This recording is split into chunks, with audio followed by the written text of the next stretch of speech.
Price Lord. கர்த்தர் நல்லவர். இந்த நாளில் கூட 5ஆம் முத்திரையில் காலகட்டத்தில் என்ன நடக்க போகுது அப்படி என்பதை நாம் பார்க்க போகிறோம். அதுக்கு முன்பதாக நாம் நம்முடைய சேனலில் போடப்படுகிற ஒவ்வொரு வீடியோக்களும் ஆத்தும பாரத்தோடும் ஆத்தும தாகத்தோடும் ஆத்தும வாஞ்சையோடும் ஆத்தும பாரத்தோடும் போடப்படுகிறது என்று பிஸ்னஸுக்காக நம்ம போடப்படலை. ஒரு ஆத்தும பாரம் உள்ளவனாய் ஒவ்வொன்றையும் நான் தெரிவிக்க விரும்புகிறேன். நோவாக்கு ஆண்டவர் சொன்னபோது அவன் வெளிப்பாடு பெற்றவனாய் பேழையை ஆயத்தம் பண்ணி கிட்டத்தட்ட 100 வருடங்களாய் அவன் பிரசங்கம் பண்ணுகிறான். ஆனால் அவன் சொல்லி யாரும் கேட்காமல் போனார்கள். அவனுக்குள்ள பாரம் இருந்தது. எப்படியாவது அந்த பிழைக்குள்ள மற்றவர்களையும் கூட்டி சேர்த்துக்கொள்ள ஆசைப்பட்டிருக்கிறான். ஆனால் ஜனங்களில் ஒருவருமே அவன் சொல்வதை காதில் கூட வாங்கலை. ஏன்னா நம்ம பேதுரு எழுதுகிற போது சொல்லுகிறான், நீதியை பிரசங்கித்தவனாகிய நோவா என்று சொல்லப்பட்டிருக்குது. அதே போல் லோத்தும் தான் வாழ்ந்த மக்களிடத்தில் போய் சொல்ல விரும்புகிறார். தரிசனம் பெற்ற மனுஷனாய் அங்கே என்ன நடக்கப் போகுது, சோதம் குமரில் என்ன நடக்கப் போகுது என்பதை தெளிவாய் மனுஷன் அறிஞ்சிருந்தார். அவர் போய் தன்னுடைய மருமகனுடைய கூட்டத்தாரிடத்தில் வீட்டாரிடத்தையாச்சும் போய் சொல்லலாம் என்று சொல்லுகிறார். ஆனால் அவர்கள் சொல்லுகிறது அவர்களுக்கு பரியாசம் பண்ணுகிறதாக இருந்தது என்று நம்ம வேதத்தில் பார்க்குறோம். ஆனால் அந்த மனிதனுக்குள்ள ஒரு வாஞ்சி இருந்தது. எப்படியாவது சொல்லணும், எப்படியாவது அவர்களை அந்த அழிவினின்று காப்பாற்ற வேண்டும் என்ற பாரம் இருந்தது. அதே போல் ஒரு பாரம் உள்ளவனாய் நான் இந்த காணொளிகள் ஒவ்வொன்றையும் நாம் போடுகிறோம். ஆகவே கடைசி காலத்தை பற்றி நிதானிங்க. இயேசு சொல்லியிருக்கிறார், வானத்தின் தோற்றங்களை உங்களுக்கு நிதானிக்க தெரியுமே மாயக்காரரே, இந்த காலத்தின் தோற்றத்தை நீங்கள் நிதானியாமல் போகிறது என்ன என்று கேட்கிறார். இயேசு கிறிஸ்து பிறக்கிற போது சிமியோன் மாத்திரமே சரியாய் நிதானித்தார். ஆனால் மற்ற ஊழியர்களோ மனிதர்களோ அதை நிதானிக்காமல் போய்விட்டார்கள். ஆகவே தான் இயேசுவே வளர்ந்து சொல்கிறார், நான் தான் மேசியா என்று சொல்லுகிறார். ஆனால் அவருடைய வார்த்தைக்கு செவி கொடுக்காமல் மக்கள் போனார்கள். ஆனால் அவர் எவ்வளவோ பிரயாசப்பட்டார். கோழி தன் குஞ்சுகளை சேர்த்து கொண்டு வண்ணமாக உன் பிள்ளைகளை எரிசிலையுமே உன் பிள்ளைகளை எவ்வளவோ சேர்த்து கொள்ள மனதாக இருந்தேன், ஆனால் உங்களுக்கோ மனதில்லாமல் போயிற்று என்று சொல்லுகிறார். ஆகவே அப்படிப்பட்ட ஒரு பாரம் எனக்கும் இருக்கிறது. இயேசு அன்றைக்கு கண்ணீர் விட்டார். எருசலேம் நகரத்தில் என்ன நடக்கப் போகுது என்பதை அறிந்தவராய் கண்ணீர் விட்டார். ஆகவே அப்படிப்பட்ட பாரம் எனக்கு இருக்கிறது. அப்படிப்பட்ட தரிசனத்தை நான் பெற்றுக்கொண்டபடியினால தான் நானும் அநேகருக்கு எப்படியாவது இந்த கடைசி காலகட்டத்தை சொல்லி ஆண்டுடைய வருகைக்கு அநேகரை ஆயத்தப்படுத்த வேண்டும் என்கிற பாரமே எனக்கு கொடுக்கப்பட்டிருக்கன்றி மற்றபடியான காரியங்களுக்காக அல்ல என்பதை நான் தெரிவிக்கிறேன். ஏனென்றால் தேவனுடைய காரியங்களை மகத்துவங்களை புரிந்து கொண்ட மனிதன் சும்மா இருக்க முடியாது. வெளிப்பாடு உள்ள மனிதன் பேசுவான் என்று நான் விசுவாசிக்கிறேன். ஆகவே தேவன் கொடுத்த வெளிப்பாடுகளை என்னால் பேசாமல் இருக்க முடியல. ஆகவே நான் பேசுகிறேன். நன்றாக கவனிங்க. இந்த வெளிப்படுத்தின விசேஷம் 6ஆம் அதிகாரத்தில் 9ஆம் வசனம் 10ஆம் வசனம் 11ஆம் வசனம் இப்படியாய் சொல்லப்பட்டிருக்குது. 5வது முத்திரையின் காலகட்டத்தில் என்ன நடக்கும் என்று தெளிவாய் சொல்லியிருக்கிறது. அவர் 5ஆம் முத்திரையை உடைத்த போது தேவ வசனத்தை நிமித்தமும் தாங்கள் கொடுத்த சாட்சி நிமித்தமும் கொல்லப்பட்டவருடைய ஆத்துமாக்களை பலிபீடத்தின் கீழே கண்டேன். அவர்கள் பரிசுத்தமும் சத்தியமும் உள்ள ஆண்டவரே தேவரீர் பூமியின் மேல் குடியிருக்கிறவர்களிடத்தில் எங்கள் இரத்தத்தை குறித்து எதுவரைக்கும் நியாய தீர்ப்பு செய்யாமலும் பழிவாங்காமலும் இருப்பீர் என்று மகா சத்தமிட்டு கூப்பிட்டார்கள். அப்பொழுது அவர்கள் ஒவ்வொருவருக்கும் வெள்ளை அங்கிகள் கொடுக்கப்பட்டது. அன்றியும் அவர்கள் இதில் ரொம்ப கவனிக்க வேண்டிய ஒரு வசனம் இதுதான் 11ஆம் வசனம்.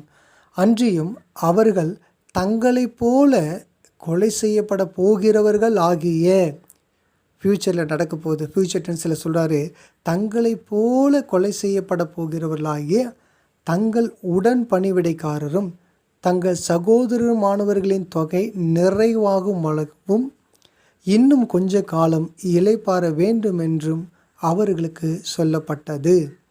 இன்னும் கொஞ்ச காலம் என்பது சரியாக 3½ வருடங்களாக இருக்கும்.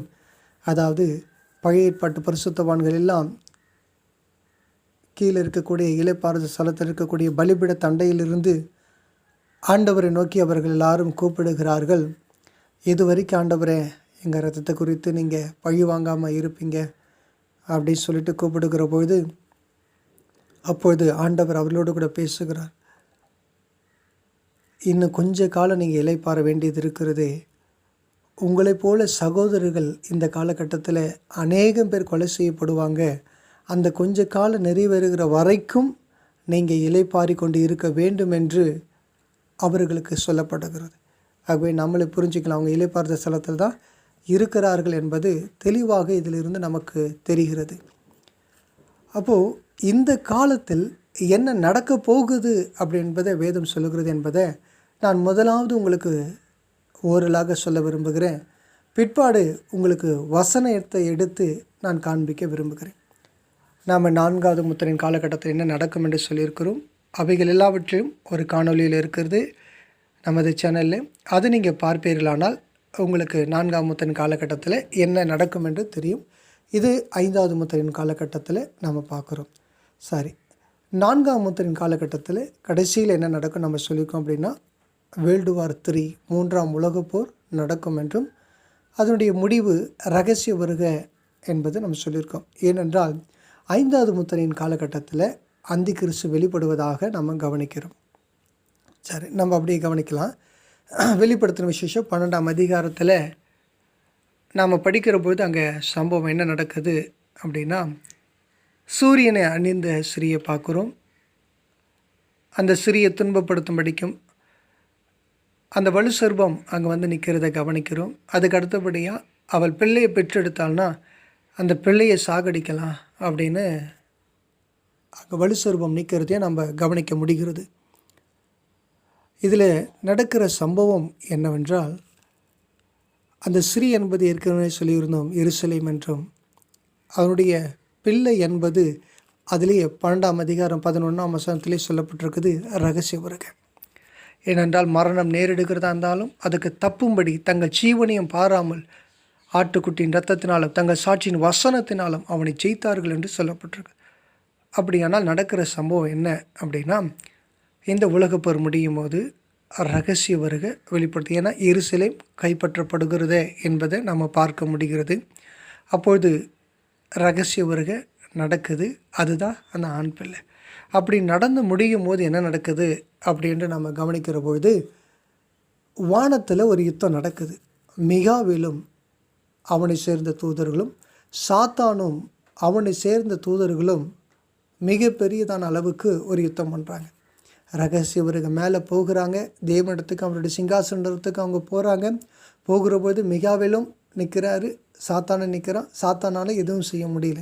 அவங்க மேலே போன அடுத்த செகண்டே மிகாவேல் சாத்தானோட அவனுடைய கூட்டத்தோடும் எல்லாம் டீமாக யுத்தம் பண்ணுறாங்க. யுத்தம் பண்ணி சாத்தானை மிகாவேலும் அவரை சேர்ந்த கூட்டமும் சாத்தானையும் அவனை சேர்ந்த கூட்டத்தையும் இந்த பூமியில் தள்ளிடுறாங்க. அப்படி தள்ளின பிற்பாடு என்ன நடக்குது அப்படின்ட்டு நம்ம கவனிக்கிற பொழுது சாத்தான் கிறிஸ்தவர்களை, அதாவது கைவிடப்பட்ட கிறிஸ்தவர்களை நோக்கி போகிறான். இதை வெளிப்படுத்தின விசேஷம் 12ஆம் அதிகாரம் 17ஆம் வசனத்தில் நம்ம பார்க்க முடியும்.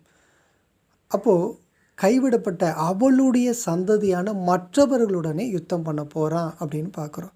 அப்போ யுத்தம் பண்ண போது தான் சாத்தான் என்ன பண்ணுறான் அப்படின்னா தன்னுடைய ஆட்சி, தன்னுடைய அதிகாரம், தன்னுடைய பலத்தை எல்லாம் தன்னுடைய பிள்ளையாக இருக்கக்கூடிய அந்தி கிறிஸ்துவனுடைய கையில் கொடுக்குறான். நல்ல கவனிங்க. சாத்தான் கீழே தள்ளப்பட்டதுக்கு பிற்பாடு யார் மேலே அவன் குறிக்கோள் வைக்கிறான் அப்படின்னா கைவிடப்பட்ட ஆண்டுடைய வசனத்தை அப்போ கை கொள்ளக்கூடிய ஆட்கள் மீது அவன் கவனத்தை திருப்புறான். அப்போ அந்தி கிறிஸ்துவை என்ன பண்ணுறான் அப்படின்னா இந்த ராஜ்யங்கள் எல்லாவற்றுக்கும் அவனை அதிபதியை போல் நிறுத்துகிறான். 10 நாடுகள் கொண்ட கூட்டமைப்பில் உள்ளவர்கள் இந்த அந்தி கிறிஸ்துவோடு கூட ராஜாக்கள் போல அதிகாரம் பெற்றுக்கொள்கிறவர்களாக அவர்கள் இருப்பார்கள். அப்படி அவங்க அதிகாரம் பெற்றுக்கொண்டு இந்த பூமியை ஆளுகை செய்ய நினைப்பார்கள். அப்படி நினைக்கிற பொழுது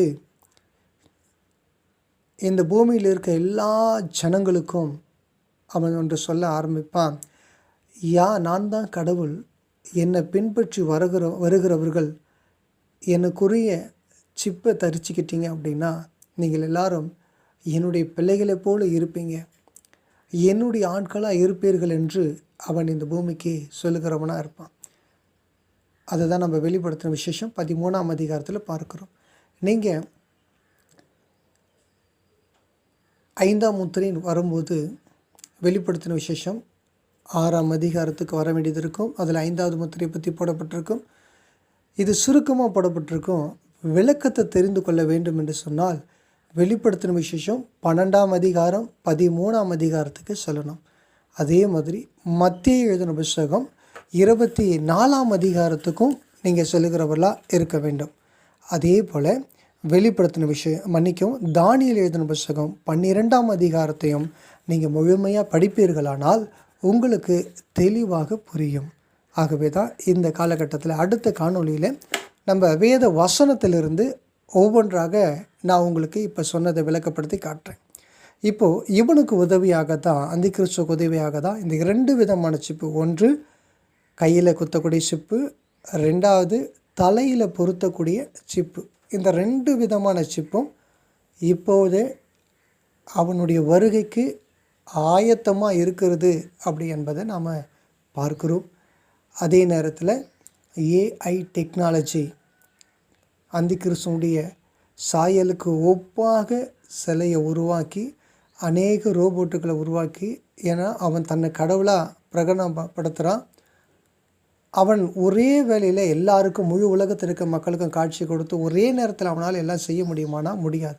ஆகவே அவனை போல சிந்திக்கக்கூடிய உயிருள்ள ரோபோக்களை உருவாக்கி பல மாநிலங்களுக்கு, பல நாடுகளுக்கு அவன் அனுப்புகிற போது அவனை வணங்கும்படி செய்வார்கள். வணங்காத யாவரும் கொலை செய்யப்படுவார்கள் என்றும் வேதம் சொல்லுகிறது. ஆகவே இந்த காலகட்டத்தில் 5வது முத்திரையினுடைய காலகட்டத்தில் இவைகளெல்லாம் நடக்கும். அதுக்கப்புறமாய் இயற்கையில் பலவிதமான மாற்றங்கள் எல்லாம் நடக்க ஆரம்பிக்கும். இது எல்லாம் பரிசுத்த வேதாகமும் நமக்கு தெளிவாக சொல்லுகிறது. ஆகவே அடுத்த காணொளியில் இதை குறித்து இன்னும் விளக்கமாக பார்க்கலாம். கர்த்தர் தாமே உங்களை ஆசீர்வதிப்பாராக.